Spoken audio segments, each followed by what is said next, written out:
दीपक गुप्ता जी जो हमारे अध्यक्ष हैं और एसोसिएशन के जो अध्यक्ष हैं वो भी आ जाए थोड़ा जल्दी।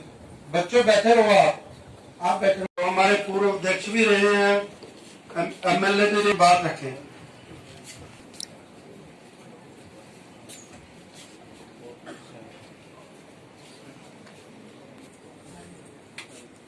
वैद्य विष्णु दत्त सभागृह में एकत्रित हुए भारतीय जनता पार्टी के संगठन महामंत्री, मुझे ये कहा गया है कि राजेश कि टेलीफोन जो है जरूर उठाना चाहिए और रात को 5 बजे भी अगर रात को भी जरूरत पड़े टेलीफोन उठाने चाहिए। सब लोग उठाते ही है और यही पार्टी है। लेकिन वो अपने आप की संभाल, लेकिन वो आदमी लगा रहा और लगने के साथ ऐसा नाम है जिसको मैं कभी विजेश नहीं कहता था, उसको बबला कहते थे। और वो बबला जो है इतनी ऊंचाई तक पहुंचा अपनी करने के कारण, लेकिन मेरी उस बबले से लड़ाई होती थी। रात के 1:30 बजे तो उसमें फोन कर दिया, पापा ये बनेगा।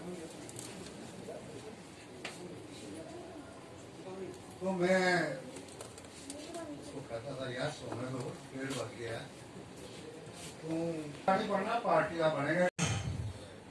बड़ा दुखदायी था जब ये सुना कि आज जब वो हमारे बीच में नहीं रहे, और लेकिन एक संदेश जो है हम सबको देंगे कि अगर काम करना है और काम करने का तरीका, और मैं समझूंगा ये हमारे भी प्रिंसिपल रहे कि हमें भी सीखने का मौका मिला उनसे।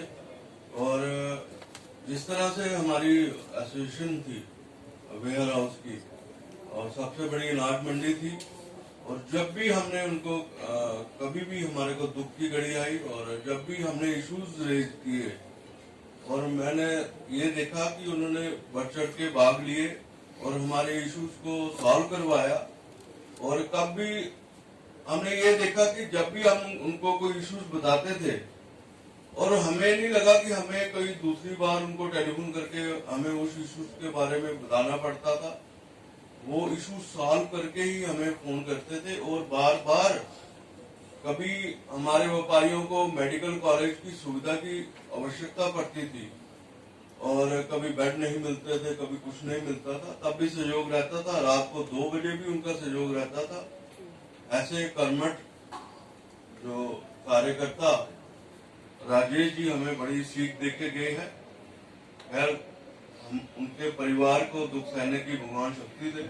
आज भारतीय जनता पार्टी के प्रदेश कार्यालय में जो हमारे राजेश गुप्ता जी भारतीय जनता पार्टी के वरिष्ठ नेता, एमएलए भी रहे हैं, पास्टर भी रहे हैं, उन्होंने पूरा जीवन अपना संघर्ष किया। आज उनका श्रद्धांजलि सभा रखी थी भारतीय जनता पार्टी कार्यालय में। सभी कार्यकर्ताओं ने उनको श्रद्धांजलि दी है। पार्टी के सीनियर नेता भी थे, शोकोल जी वगैरह बीच में बैठे थे। राजेश जी एक बहुत अच्छे कर्मठ कार्यकर्ता थे।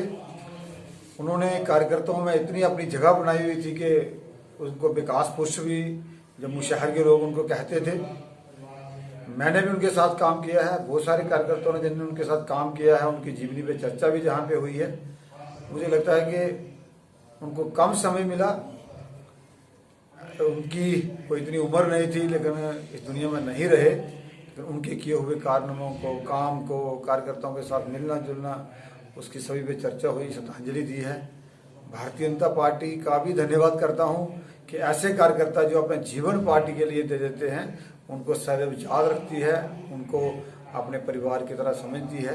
ये बड़ी बात है। आज त्रिकुटा नगर में वैद्य वैष्णो दत्त सभागार में राजेश जी को श्रद्धांजलि दी जा रही है।